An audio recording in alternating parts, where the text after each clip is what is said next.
قال أحد العلماء كلمة جميلة في بيان ارتباط كلمة التوحيد لا إله إلا الله وارتباط كلمة الاستعانة لا حول ولا قوة إلا بالله بفاتحة الكتاب، ولا سيما في قوله سبحانه وتعالى إياك نعبد وإياك نستعين.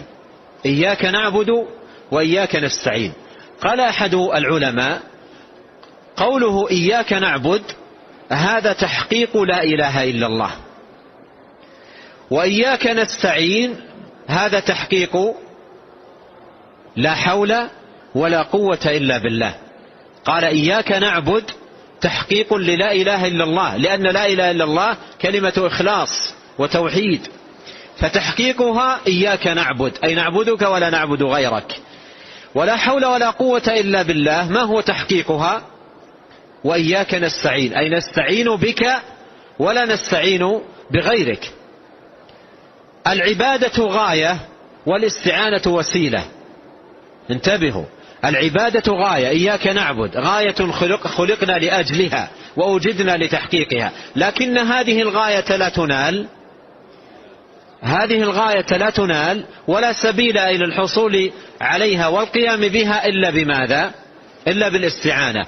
فلا إله إلا الله غاية، ولا حول ولا قوة إلا بالله وسيلة لتحقيق تلك الغاية. فإذا أردت أن تعبد الله مخلصا له الدين محققا العبادة له تبارك وتعالى على أتم أحوالها وأبهى صورها، فما الذي عليك؟ استعن بالله، استعن بالله، اطلب العون من الله. وأعظم كلمة تطلب بها العون من الله هذه الكلمة التي هي كنز من كنوز الجنة، كما أخبر النبي عليه الصلاة والسلام بقوله أكثروا من لا حول ولا قوة إلا بالله فإنها من كنز من كنوز الجنة، وفي بعض الأحاديث فإنها من كنز من تحت العرش. أكثر منها. لماذا يكثر العبد؟ لأنه مفتقر إلى عون الله سبحانه وتعالى للقيام بمصالحه الدينية والدنيوية، مفتقر إلى الله تبارك وتعالى في تحقيق مصالحه الدينية والدنيوية. ولهذا يشرع للمسلم أن يردد هذه الكلمة وأن يكثر منها، ولا سيما فيما جاء التأكيد عليه في السنة، مثل الخروج من المنزل لأي حاجة من حاجاتك الدينية أو الدنيوية، عندما ينادى إلى الصلاة. وهنا حقيقة يا أخوان عندنا تفريط في مسألة متابعة المؤذن عندما يؤذن، وهذا مما لا يليق ومما لا ينبغي. عندما يؤذن المؤذن هذا ذكر مبارك ونداء للصلاة وإيقاظ لقلبك لأداء الصلاة. ولهذا يلاحظ ملاحظة أن من يوفقه الله سبحانه وتعالى عندما يؤذن المؤذن يتوقف عن أحاديثه الخاصة ويستمع للنداء، وفي ضمن استماعه للنداء يجيب المؤذن.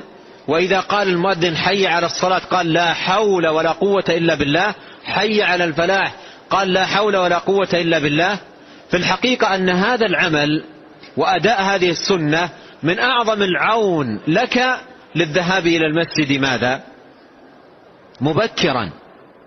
بينما إذا كان الإنسان لا يلتفت للأذان ولا يهتم به ولا يبالي لسماعه، ويؤذن المؤذن وهو يمارس أحاديثه المعتادة ومزاحه وما إلى ذلك، فتجد الحديث يستمر إلى أن تقام الصلاة، وربما أيضا يشرع في الصلاة وهو لتوه يتحرك حتى يذهب إلى الصلاة.